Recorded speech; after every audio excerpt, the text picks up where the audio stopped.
So in the last lecture we have seen probability distribution function.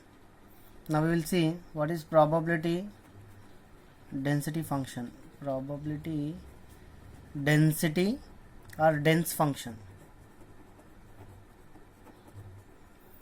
So probability distribution function is defined as probability distribution function PDF or cumulative distribution function. It is represented with fx of x. Capital Fx of x is equal to summation p of xi into u of x minus xi.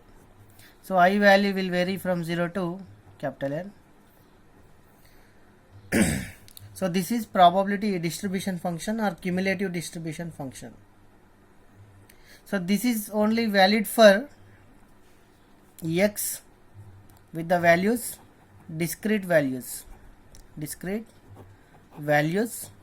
or finite values. So in the last lecture we have seen an example of random variable which is number of heads. So when we toss 3 coins, the outcomes are, we have seen 8 outcomes, 8 different outcomes. So with that we have taken x is equal to 0, x is equal to 1, x is equal to 2, x is equal to 3. So distributions are taken over only 4 values of x. That means when x is finite value, and writing distribution function is very straightforward, that is summation p of x into u of x minus xi. So when we have x as infinite values, so when x has infinite number of values, then how can we see the distribution of probabilities? That is the question one can ask. When x is finite value, then the distribution is done by summation. When x is infinite value, how can we add all the probabilities, infinite number of probabilities? Is it possible to add infinite number of probabilities? The answer is no, we cannot add. Then do we have any alternate approach to adding all the infinite number of probabilities? Yes, with the help of integration we can add all the probability values so that we can get the function which is related to the distributions. So when x is a discrete value or discrete variable or finite value or finite number, then we can take distribution function as fx of x is equal to summation p of xi into u of x minus xi. When x has infinite number of values or x is a continuous random variable,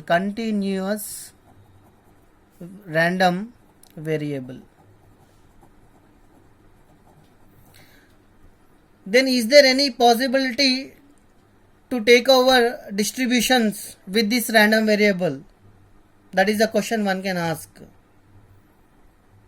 For that I can have an approach.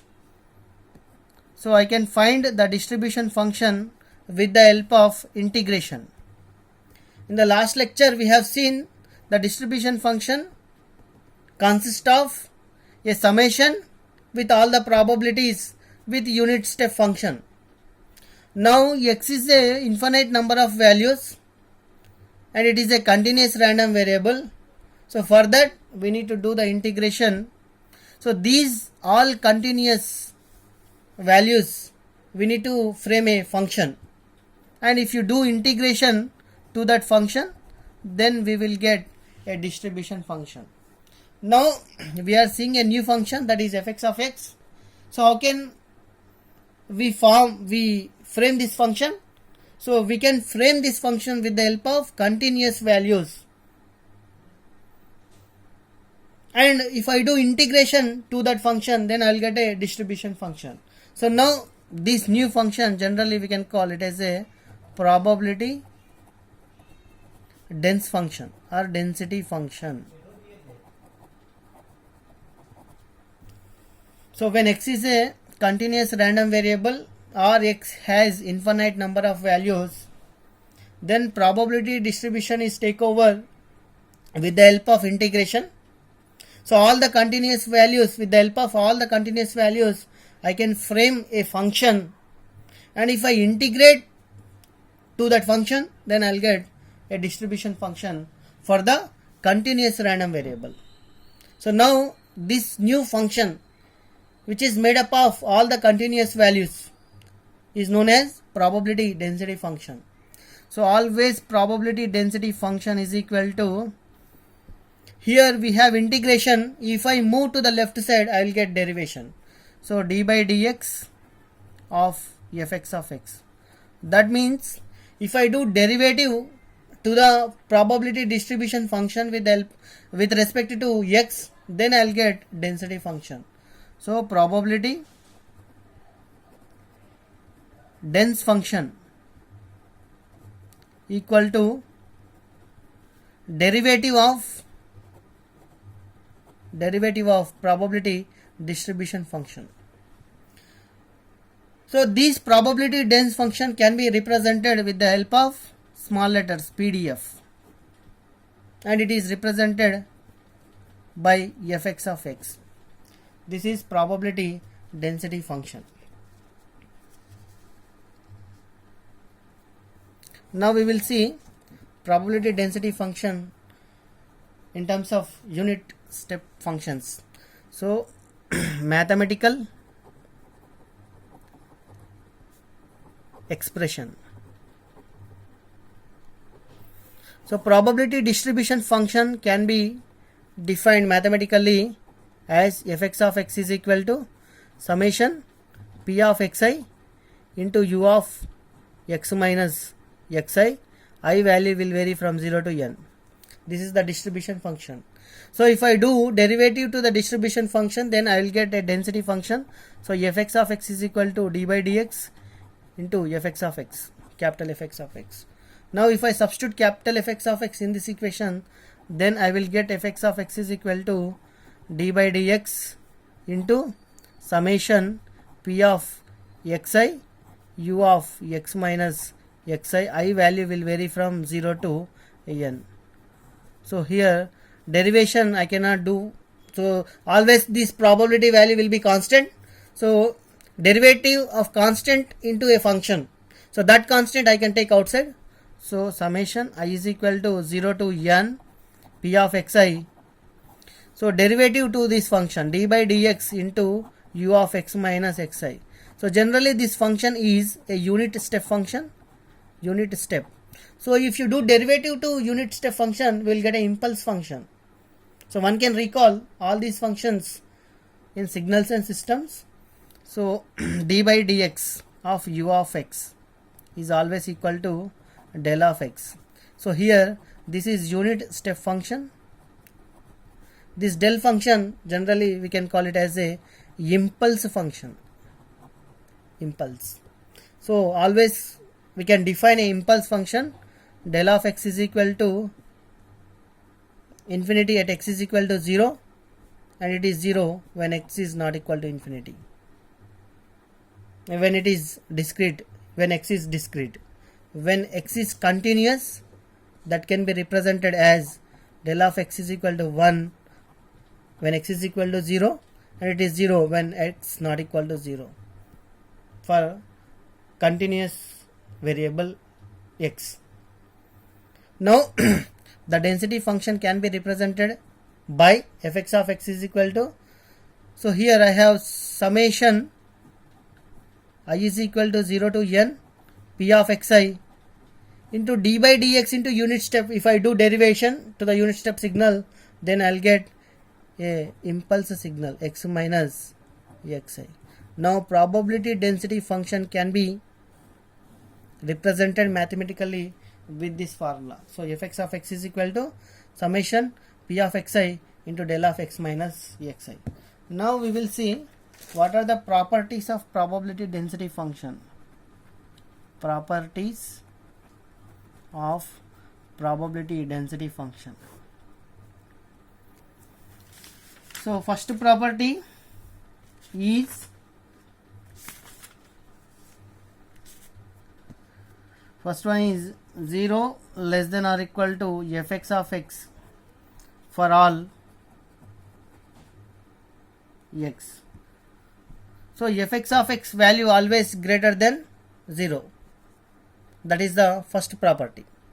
So fx of x value will be always greater than or equal to 0. So when we do the problems, one can understand the probability density value will be always greater than or equal to 0. So this can be done, this can be justified when we do the problems related to the probability density function. Next, second property, integration minus infinite to infinite fx of x dx is equal to 1. So always the area, this is the area under the density function. So area under density function is always equal to 1. So that can be represented graphically like this. So this is the area. So area under the density function is always equal to 1. So area will be minus infinite to infinite. So this is the second property we have. Next we have one more property, third property. So fx of x is equal to integration minus infinite to infinite fx of x dx. So distribution function is equal to integration of density function. Already we have seen this is very straightforward. So when density function is given to us and they ask to calculate distribution function, then the answer is very straightforward. So distribution function is always equal to integration of density function. Next we have one more property, that is fourth property.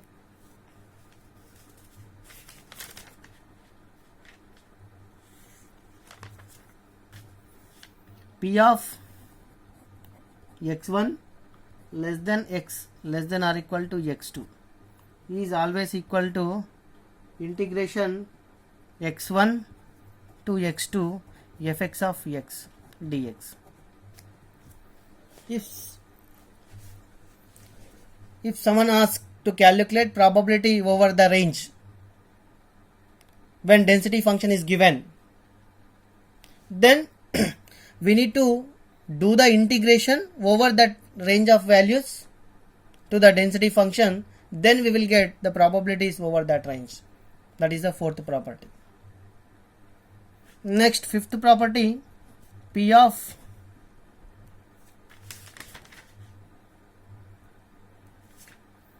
x less than or equal to x2. That means probabilities up to x2 we need to find when density function is given. So this can be done by integration 0 to x2 fx of x dx. So these are the properties. So these properties are very helpful while doing the problems, and one can understand how the properties are applicable to solve the problems related to the density function. Thank you very much.